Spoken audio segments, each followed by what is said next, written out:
Аралыктан окутууну улантабыз. 10-класс геометрия сабагы. Темабыз параллель жана кайчылаш түз сызыктар. Силер менен математика мугалими Дамир эже. Бүгүнкү сабакта мейкиндиктеги параллель түз сызыктарды жана кайчылаш түз сызыктарды аныктайсыңар. Стереометриянын аксиомаларын жана анда келип чыккан натыйжаларды колдонууну үйрөнөсүңөр. Маселе чыгарууну үйрөнөсүңөр. Мейкиндикте параллель түз сызыктарды аныктоо. Мейкиндикте эки түз сызык берилсин. Алар бир тегиздикте жатышы дагы, жатпай калышы да мүмкүн.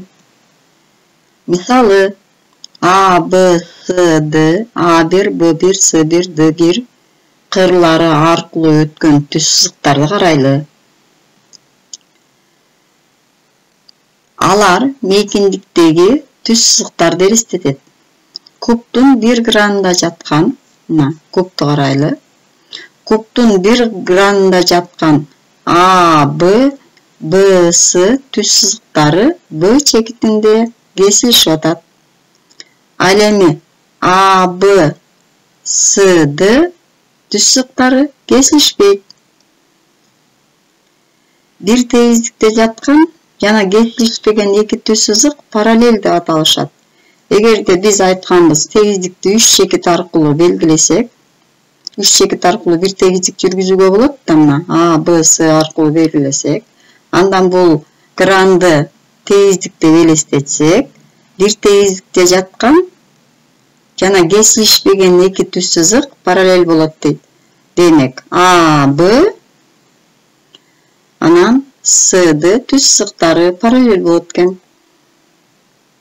Бир тегиздикте жатпаган жана кесилишпеген эки түз сызык кайчылаш түз сызыктар дейт. Карайлы эми. Бир гранда жаткан тегиздикте түз сызыкты карай турган болсок, А, Б деген. Анан кийин кесилишпеген, анан жатпаган дейт. Дагы бир түз сызыкты карайлы. Д1, Д деген. Мынакей бул Д, Д1, С1 тегиздигинде Д, Д1 А, Бга параллель эмес. Демек, алар кандай түз сызыктар деп аталышат экен?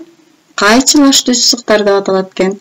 Мындан башка да кайчылаш түз сызыктарды таап көрсөңөр болот. Мисалы үчүн Б, Б1ге кайчылаш кайсы болот? Туура айтасыңар. Д1, С1 болот. Кубтун жардамы менен биз мейкиндиктеги түз сызыктарды жакшы элестетип алсак болот экен. Д, С1ге кайчылаш кайсы болот? Д, Сга кайчылаш кайсы болот? Анда ал тегиздикте жатпаш керек жана параллель болушу керек. Демек, А, А1 кыры Д, Сга кайчылаш болот экен. Эгерде А, Б эки түз сызыгы параллель болсо дейт, анда аныктама боюнча алар кандайдыр бир бета тегиздигинде жаткан болот экен. Биз буга чейинки сабактарды өткөнбүз. Параллель түз сызык аркылуу бир гана тегиздик жүргүзүүгө болот деп. Ошол эки аксиомалардан келип чыккан натыйжаны бул жерде кайталап атат. Биринчи көнүгүүнү карайлы. Бизге А чекити берилиптир. Ал аркылуу А чекити аркылуу берилген А түз сызыгына параллель болгон түз сызыкты кантип жүргүзүүгө болот дейт. Муну чыгаруу үчүн дептерибизге А чекити берилген А чекитин белгилеп алабыз. Анан кийин А түз сызыгын А чекит аркылуу А түз сызыгына параллель болгон түз сызыкты кантип жүргүзүүгө болот дейт. Мына бизге булар берилди. Чийип алдык, эми карагыла. Стереометриянын аксиомасынан келип чыккан биринчи теорема бар болчу. Түз сызык жана анда жатпаган чекит аркылуу бир гана тегиздик жүргүзүүгө болот деген. Кана ошону жасап көрөлү. Мына түз сызык, А түз сызыгы, анда жатпаган А чекити берилди. Демек, келип чыккан натыйжа боюнча түз сызык түз сызык анда жатпаган А чекити аркылуу бир гана тегиздик жүргүзүүгө болот дейт. Тегиздик жүргүзөлү. Окей. Эми ал тегиздикти жүргүзүп алгандан кийин планиметрияда белгилүү болгондой параллель түз сызыктар жөнүндө теореманы издейбиз. Анда айтылган берилген түз сызык жана анда жатпаган чекит аркылуу бир гана параллель ал түз сызыкка параллель болгон бир гана параллель түз сызык жүргүзүүгө болот деп. Демек, А чекити аркылуу А түз сызыгына параллель түз сызык жүргүзөбүз.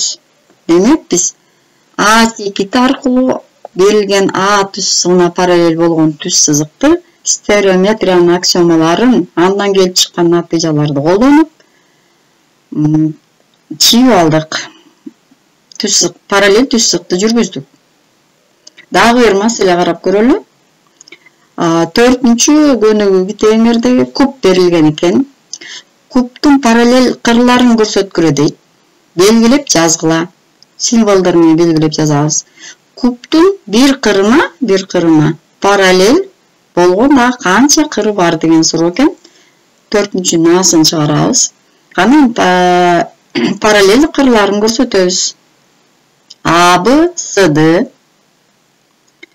A'ды B'sı, A1, D1, S1, B1'ge paralel, A1, B1, S1, D1'ge paralel. Bundan başka da paralel түз сызыктар бар балдар. Ал параллель түз сызыктарды өзүңөр жазсаңар болот. Мына A1, S1, B1, D1 деген. Алар мейкиндиктеги параллель түз сызыктар. Биз бүгүн бир тегиздикте жаткан параллель түз сызыктарды көрсөтүп атабыз. Экинчи суроого жооп берели. Кубтун бир кырына параллель болгон 3 кыры бар экен. Мисалы үчүн A1 деген кырын карасак, ага параллель кырлары мынакей бул жакта көрүнүп атат. Параллель болуп турган кырлары B1 экен, A1ге S1, анан кийин D1. Могул жерде бирди алып коюш керек экен. B1 болуп калыптыр. B1 бул жер. Демек, биз ушинтип маселелерди чыгарсак болот экен. Үйгө тапшырма. Мейкиндиктеги параллель жана кайчылаш түз сызыктардын аныкталышын көчүрүп жазгыла дептериңерге. Номер 4-чү маселенин Б'сын чыгаргыла жана 6-чы маселени өз алдынча чыгарып көргүлө. Кийинки сабакта жолугушуча саламатта болгула.